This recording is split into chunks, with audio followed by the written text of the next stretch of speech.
You know when they get that shit? Yeah, that little you be like, fumble at the oh, end. they killed it. The niggas be like this. They be like this. They be like this. 10 years, bitch, you didn't step back. They face me looking like they stuck it, though. They be like this. And then they hit this. Yo, that shit, that's what happened in my first set. I stumbled. And then Robbie Prawl.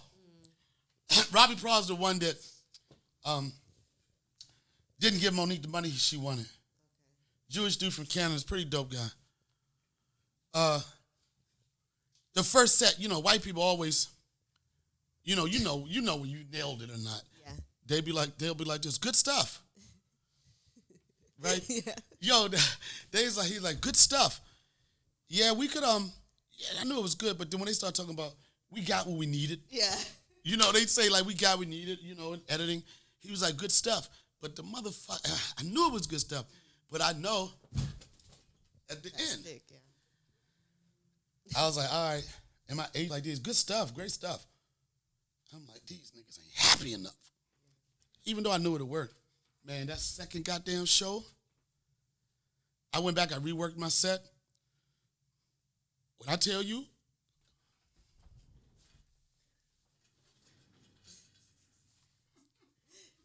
I was like, this is the second show. I ran. You know I ran.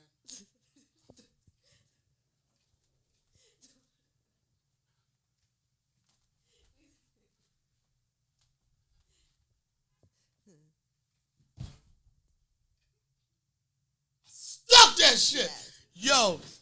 And my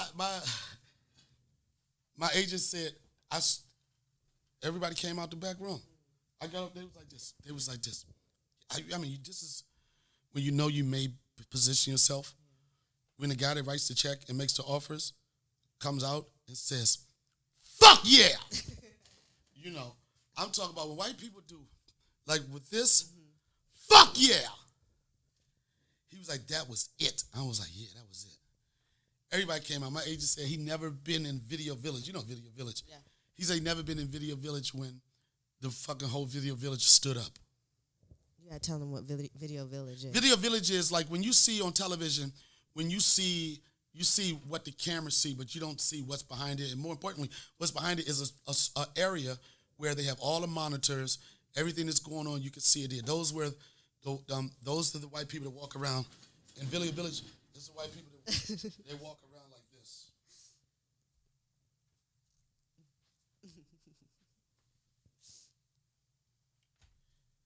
And they always got headsets.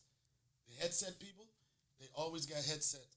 And they just look into and they don't really enjoy themselves. Because they got a different eye when they look at it. And they just stare and they were like, okay, cut, let's do it again. But all of those people stood up. Yeah. And it felt good because I felt that energy. It doesn't always translate to those people. You never know how it's going to turn out, but I was happy. The second one, when I stuck that landing, I was like, yes. I was like, this is going to be a start of a great relationship with Netflix. I just feel it. You know what I mean? I feel like I been doing it long enough, been consistent. I just think it's time, you know, and that felt good.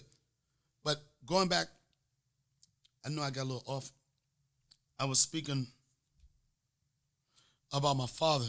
So he gave me this tidbit of information. Like, it was like something you thought you expect your father to say, but it doesn't really matter till they actually say it. And when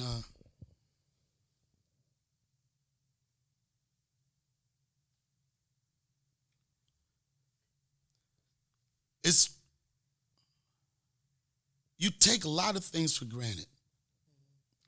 You take for granted that you'll always be able to talk to somebody.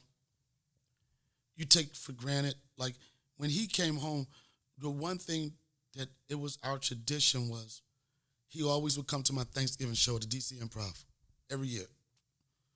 And he would come with his boys. And he was so proud because he would go And then he would just say my name, and motherfucker just gave him shit for free. Because he was a hustler. He just said he'll go order for you like this. Yeah, that's on Donnell Rawlings tab. I'm his father. They be like, okay. He was like, shit, nigga, can I get a call like that? You know, and he would come every Thanksgiving to the show. And about 5 years ago, I get a call similar to the conversation my mother had where they got your father. I'm like, nigga, you still? How old are you? You still trying to sell drugs?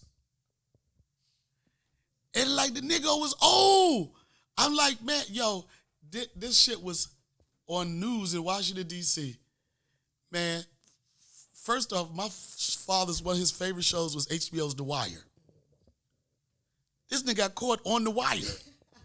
I didn't even wiretapping you, Dad. Nigga, you watched the show. Did you see the show? Do not use that phone now.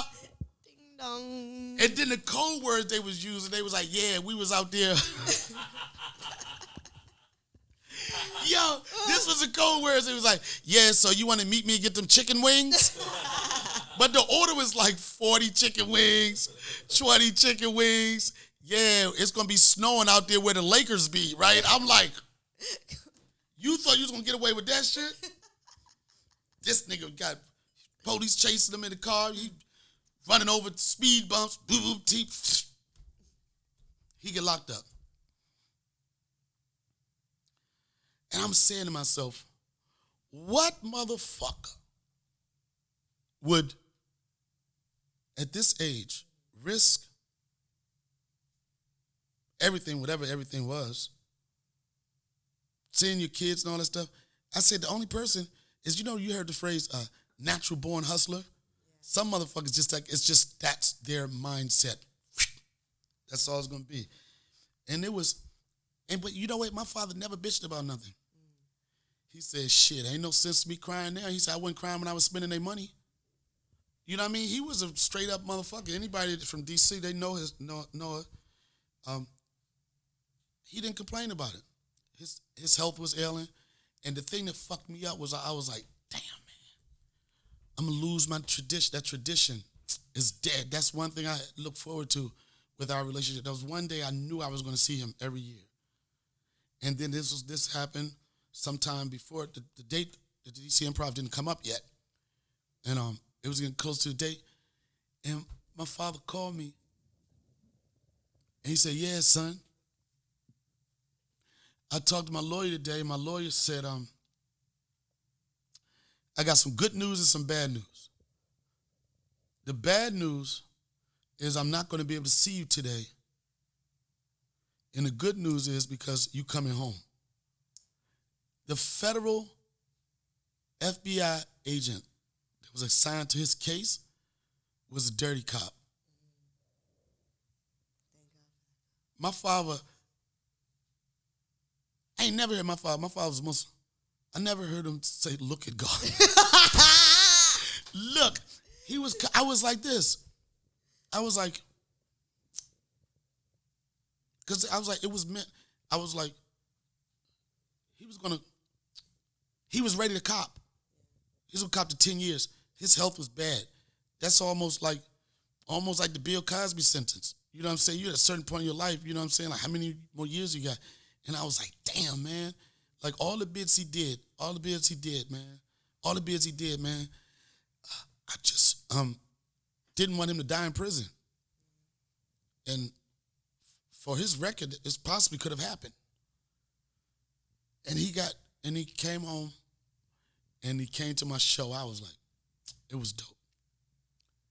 And when he passed, I said, I really, really just got more connected with my son because,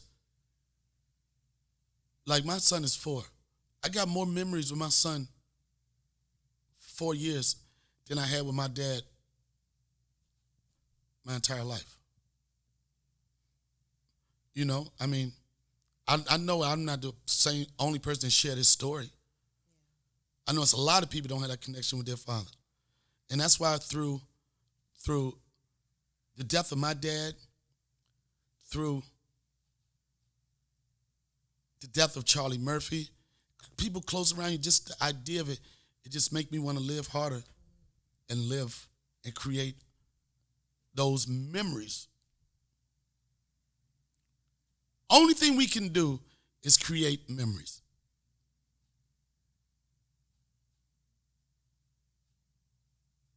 What do you want to do with your dash? You can start your dash right now. When somebody dies, it's always, people get amped for the first couple of days, blah, blah, blah, then they go back to the same shit. How can we be consistent? How can we grow?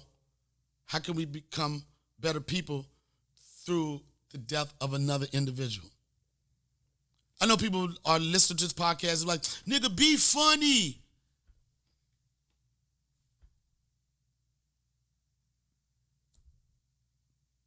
Sometimes it's a funny undertone in a serious situation. A joke could be too soon, but it never could be too soon for a funny observation. Fuck you, Ari.